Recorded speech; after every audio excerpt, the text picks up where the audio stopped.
Everyone, welcome back to my channel. आज मैं आपके साथ एक नया टॉपिक, नया वीडियो लेके आई हूँ। ये जो टॉपिक मैं आपके साथ शेयर करने वाली हूँ, ये बहुत ही इम्पॉर्टेंट टॉपिक है, बायोपेस्टिसाइड। इसको नॉर्मली जो फार्मर्स यूज़ करते हैं, आजकल केमिकल पेस्टिसाइड बहुत ज़्यादा यूज़ होने जा रहा है, तो इसके कंपैरिजन में आप एक दूसरे को मतलब बता सकते हैं, फार्मर्स को ये बता सकते हैं कि केमिकल पेस्टिसाइड जो कि हार्मफुल होता है, तो इसके जगह पे हम लोग बायोपेस्टिसाइड यूज़ कर सकते हैं। तो मैं आज आपके साथ बायोपेस्टिसाइड को शेयर करने वाली हूँ। बिना टाइम वेस्ट किए हम लोग इस टॉपिक को स्टार्ट करते हैं। सबसे पहले हम लोग बायोपेस्टिसाइड में को देखने से पहले हम लोग पेस्टिसाइड क्या होता है इसके बारे में जान लेंगे। तो पेस्टिसाइड क्या होता है? पेस्ट जो होता है ये एक इंसेक्ट होता है जो कि डैमेज करता है, ख़राब करता है क्रॉप प्लांट को। जितने भी हम लोग खेत में जितने भी हम लोग प्लांट्स उगाते हैं, जितने भी क्रॉप प्लांट जैसे कि ज्वार, बाजरा, राइस हो गया, वीट हो गया, जितने भी हम लोग प्लांट उगाते हैं हम लोग खेत में, वो सारी चीज़ों को हम लोग क्रॉप प्लांट यहाँ पे बोल देते हैं। या फिर हम लोग जितने भी प्रोडक्ट्स को स्टोर करके रखते हैं, उसी को जो डैमेज करता है उसी को हम लोग पेस्ट कहते हैं। आपने अपने घर में भी देखा होगा या फिर अपने आसपास खेतों में भी देखा होगा कि जो ये छोटे छोटे कीड़े होते हैं, अलग टाइप के दिखते हैं, जो कि क्रॉप प्लांट्स में लग जाते हैं और वो धीरे धीरे उसको डैमेज करने लगते हैं, जिसके कारण हमको यील्ड कम मिलता है। ये फीड करते हैं लीव्स पे, रूट्स पे, उसके सक करने लगते हैं उसके सैप को, और सीवियर क्रॉप लॉस कॉज कर देते हैं, जिसके कारण वही हमको यील्ड कम मिलता है। तो इसी पेस्ट को कंट्रोल करने के लिए हम लोग पेस्टिसाइड का यूज़ करते हैं। जनरली आजकल क्या हो रहा है कि केमिकल पेस्टिसाइड का यूज़ किया जा रहा है, क्योंकि ज़्यादा नॉलेज नहीं है बायोलॉजिकल पेस्टिसाइड के बारे में। इसलिए धीरे धीरे हो सकता है कि जब बहुत ज़्यादा सीवियरिटी ये बढ़ जाए कि जो फर्टिलिटी रेट है सॉइल की वो बहुत कम हो जाए। इससे धीरे धीरे ये होगा कि हो सकता है बायोलॉजिकल पेस्टिसाइड भी ट्रेंड में आए, जैसे अभी केमिकल पेस्टिसाइड बहुत ज़्यादा चल रहा है। तो इसी को मैं इसके बारे में बताने वाली हूँ कि बायोलॉजिकल पेस्टिसाइड कैसे इफ़ेक्टिव होता है, कौन से माइक्रो ऑर्गेनिज्म का हम लोग यूज़ करके बायो पेस्टिसाइड में यूज़ करते हैं। यहाँ पे मैं बेसिलस थ्यूरेंजेनेसिस के बारे में बताने वाली हूँ, मैं पहले ही बता देती हूँ। तो केमिकल कंट्रोल जो होता है ना, वो इफ़ेक्टिव नहीं होता और डेंजरस भी होता है। लेकिन बायोलॉजिकल पेस्टिसाइड जो होता है ये इफ़ेक्टिव होता है और किल करता है। ये बेस्ट मेथड है किल करने में पेस्ट को। ये नॉन टारगेटेड स्पीसीज़ को किल नहीं करता, जो हमको टारगेट स्पीसीज़ है जिसको किल करना है उसी को बस किल करता है। इन्वायरमेंट को पॉल्यूट नहीं करता। ये सारी चीज़ें होती है बायोलॉजिकल पेस्टिसाइड में। नेक्स्ट हम देखेंगे बायो पेस्टिसाइड के बारे में। तो बायोपेस्टिसाइड क्या होता है? बायोपेस्टिसाइड जो है ये एक कंपाउंड होता है। एक सेकेंड। बायोपेस्टिसाइड जो कि एक कंपाउंड होता है जो कि मैनेज करता है एग्रीकल्चर पेस्ट को। मतलब इसका भी डेफिनेशन आप वैसे ही लिख सकते हैं जैसे पेस्टिसाइड का होता है। ये भी क्या करता है कि डैमेज करता है या फिर किल करता है पेस्ट को और एग्रीकल्चर पेस्ट को। यहाँ पे क्या क्या यूज़ किया जाता है? अब बायो से समझ आ गया कि बायोलॉजिकल जीव जंतु ही यूज़ करेंगे, बायोलॉजिकल चीज़ ही यूज़ करेंगे। तो प्लांट्स के कुछ मिनरल्स हो गए या फिर माइक्रो ऑर्गेनिजम्स के जीन या मेटाबोलाइट्स, ये सारी चीज़ों को यूज़ किया जाता है बायोपेस्टिसाइड बनाने के लिए। इसके कैरेक्टरिस्टिक्स की बात करें तो ये सेफ़ होता है, इफेक्टिव होता है, एफिशिएंट होता है। लेकिन केमिकल पेस्टिसाइड क्या होता है, वो सेफ़ नहीं होता। कहीं ना कहीं वो जितना भी देखा जाए ठीक है वो किल कर रहा है पेस्ट को, ऐसा है, लेकिन कहीं ना कहीं वो केमिकल पेस्टिसाइड बार बार यूज़ करने से क्या होता है कि हमारे पॉल्यूशन को अफेक्ट करता है, पॉल्यूशन बढ़ाता है। फिर उसके बाद फर्टिलिटी रेट को कम कर देता है, जो सॉइल की फर्टिलिटी रेट है। क्रॉप प्रोडक्शन धीरे धीरे उससे कम होने लगता है। जब सॉइल की फर्टिलिटी कम हो जाएगी तो वहाँ पे क्रॉप प्रोडक्शन ही कम होगा। ये सारी चीज़ें केमिकल पेस्टिसाइड में डिसएडवांटेजेस हैं। लेकिन बायो पेस्टिसाइड ऐसा कुछ नहीं करता। ये सेफ़ होता है, इफेक्टिव होता है, एफिशिएंट होता है, पॉल्यूशन क्रिएट नहीं करता है, नॉन हैज़ार्डस होता है, बायोडिग्रेडेबल होता है, टारगेट स्पीसीज़ को ही किल करता है, मतलब टारगेट स्पेसिफिक ही होता है। ये सारी चीज़ें होती है बायोलॉजिकल पेस्टिसाइड का कैरेक्टरिस्टिक। नेक्स्ट हम आते हैं कंपैरिजन बिटवीन। हम लोग बायोलॉजिकल पेस्टिसाइड और केमिकल पेस्टिसाइड में कंपैरिजन देखेंगे। तो सबसे पहले वही जो मैंने बताया कि नॉन टारगेटेड स्पीसीज़ को हार्म नहीं पहुंचाता, लेकिन ये नॉन टारगेटेड स्पीसीज़ को भी हार्म पहुंचाता है। ये पॉल्यूशन क्रिएट करता है हमारे इन्वायरमेंट के लिए। ये पॉल्यूशन क्रिएट नहीं करता, सॉरी मैंने गलत बोला। बायोलॉजिकल पेस्टिसाइड जो है वो क्रिएट नहीं करता पॉल्यूशन, ये पॉल्यूशन क्रिएट करता है। हार्मफुल रेसिड्यूज नहीं बचते इसमें, हार्मफुल रेसिड्यू बचते हैं फूड फाइबर के फॉर्म में। ये चीपर होता है, लेकिन ये केमिकल, जितने भी केमिकल हमको मिलते हैं वो कॉस्टली होते हैं, बहुत ज़्यादा कॉस्टली होते हैं। ये यहाँ पे जो बायोपेस्टिसाइड होते हैं ना, ये रेजिस्टेंट डेवलप नहीं, जैसे कि इसका मीनिंग मैं समझा देती हूँ। बायोलॉजिकल पेस्टिसाइड में रेजिस्टेंट डेवलप करने या नहीं करने का मतलब, तो बायोलॉजिकल पेस्टिसाइड को जैसे कि हम लोग छिड़काव किए या फिर छींटे जब हम लोग एग्रीकल्चर क्रॉप के ऊपर, तो क्या होता है कि ये उसी टारगेट स्पीसीज़ को किल करता है। तो जब दोबारा वो इंसेक्ट वहाँ पे आएगा उस क्रॉप को डैमेज करने के लिए, तो फिर से हम लोग इस बायोलॉजिकल पेस्टिसाइड को जब स्प्रे करेंगे, तो यहाँ पे जो इंसेक्ट है ना वो फिर से मर जाएगा। लेकिन केमिकल पेस्टिसाइड के कंडीशन में क्या होगा कि जब हम लोग एक बार इस केमिकल पेस्टिसाइड को स्प्रे किए, तो ये इंसेक्ट्स क्या होगा, धीरे धीरे अपने अंदर रेजिस्टेंट डेवलप कर लेगा, मतलब वो इस केमिकल से मरेगा नहीं, धीरे धीरे वो रेजिस्टेंट डेवलप कर लेगा। जब फिर हम लोग बाद में केमिकल का स्प्रे करेंगे, इस केमिकल पेस्टिसाइड का, तो वहाँ पे हो सकता है कि ये पेस्ट मरे ही ना, वो रेजिस्टेंट डेवलप कर ले, जिसमें से देखा गया है कि हेलियोथेस जो है मोस्ट रेजिस्टेंट है बहुत सारे इंसेक्टिसाइड्स के लिए। नेक्स्ट है इसकी हिस्ट्री के बारे में देख लेते हैं। हिस्ट्री में क्या है, 17th सेंचुरी में देखा गया कि निकोटीन का प्लांट एक्सट्रैक्ट यूज़ किया गया बायो कंट्रोल एजेंट की तरह फॉर प्लम बीटल्स के लिए।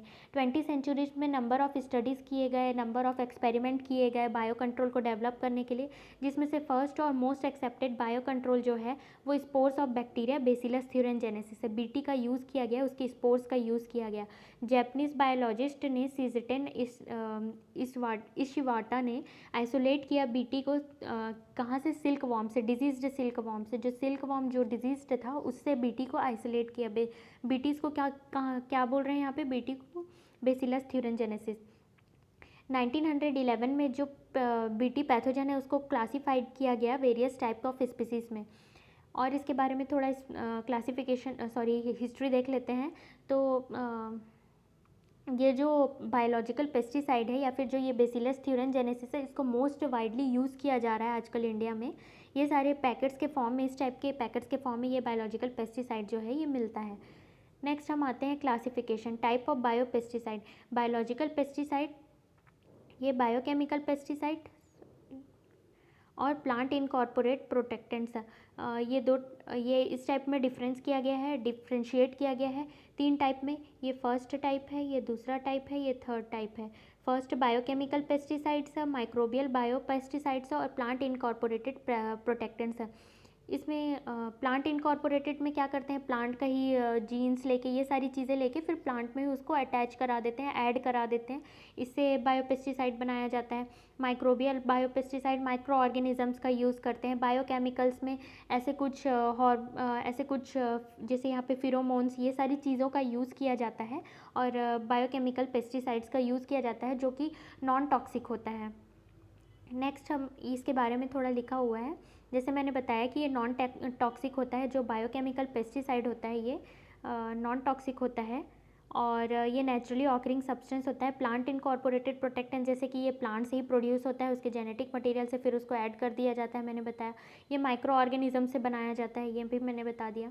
नेक्स्ट हम आते हैं टाइप्स ऑफ माइक्रोबियल पेस्टिसाइड्स। बहुत तरीके का माइक्रोबियल पेस्टिसाइड यूज़ किया जाता है, मतलब बैक्टीरिया का यूज़ करके, वायरल का, फंगल का, ये सारी चीज़ों का, जिसमें कि बैक्टीरिया पेस्टिसाइड बहुत ज़्यादा यूज़ किए जाने वाला है। ये प्रोकैरियोटिक यूनिसेलुलर ऑर्गेनिज्म इसमें यूज़ किया जाता है। और कौन कौन से होते हैं इसमें, बेसिलेसी, स्यूडोमोनासी, एंट्रोबैक्टीरियेसी, ये सारी फैमिली के मेंबर्स के जो ऑर्गेनिज्म होते हैं इसको यूज़ किया जाता है। यहाँ पे बेसिलेसी से बेसिलस स्पीसीज़ को मैक्सिमम यूज़ किया जाता है as a bio control agent, microbial control agent के फॉर्म में। नेक्स्ट हम आते हैं बेसिलेसी के बारे में, थोड़ा इंट्रोडक्शन देख लेंगे, इसके कैरेक्टरिस्टिक्स क्या होते हैं। तो ये ग्राम पॉजिटिव होता है, spore forming, rod shaped soil bacterium. Sporulation के टाइम पे, जब ये स्पोरुलेशन का मतलब जब स्पोर का फॉर्मेशन करता है, तो ये जो बैक्टीरिया है ये प्रोटीन प्रोड्यूस करता है, जिसको कि पैरास्पोरल क्रिस्टल कह देते हैं। ये जो इसको ऑल्सो कॉल्ड, ये इस पैरास्पोरल क्रिस्टल को और क्या क्या बोलते हैं, एक सेकेंड, ये जो पैरास्पोरल क्रिस्टल है, ये पैरास्पोरल क्रिस्टल है, सॉरी, इसको और क्या क्या बोलते हैं, डेल्टा एंडोटॉक्सिन कहते हैं और डेल्टा एंडोटॉक्सिन कहते हैं, क्राई प्रोटीन कहते हैं। ये क्राई प्रोटीन जो है स्पेसिफिकली टॉक्सिक होता है इंसेक्ट्स के लिए, जो कि बिलोंग करते हैं lepidoptera, Coleoptera, other few insects के लिए।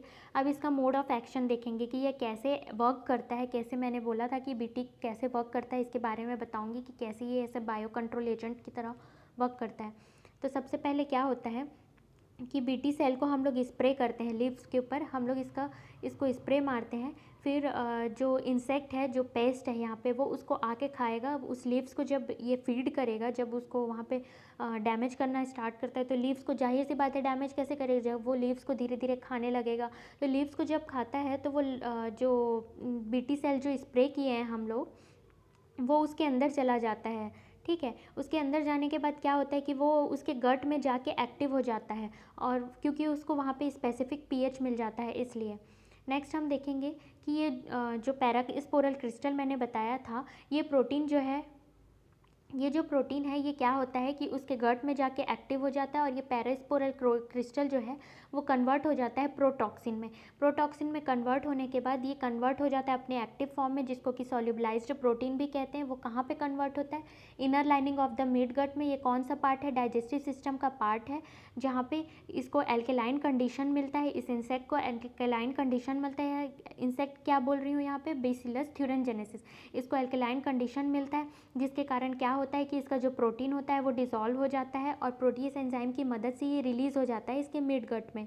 रिलीज़ होने के बाद मिड गट में क्या करता है, इसका जो डिसॉल्व टॉक्सिन होता है वो बाइंड हो जाता है इसके एपिथेलियल सेल से, इसके एपिथेलियल सेल से बाइंड होता है, और फिर वहाँ पे पोर्स क्रिएट करने लगता है। पोर्स क्रिएट करने से क्या होता है कि इसमें ज़्यादा एक्सेस मात्रा में यहाँ पे पोटेशियम आयन का फ्लो होने लगेगा, जिसके कारण पोटेशियम आयन ज़्यादा अंदर आने लगेगा, तो वो स्वेलिंग कर देगा एपिथेलियम में, एपिथेलियल सेल्स में, और लाइसिस कर देगा, जिसके कारण सेल डिसरप्शन हो जाएगा और इंसेक्ट जो है वो मर जाएगा।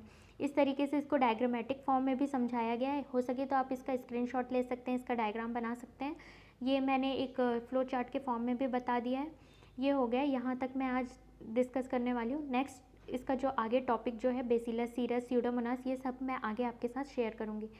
So thank you. अगर आपको ये टॉपिक पसंद आता है तो लाइक करें, शेयर करें, सब्सक्राइब करें मेरे चैनल को।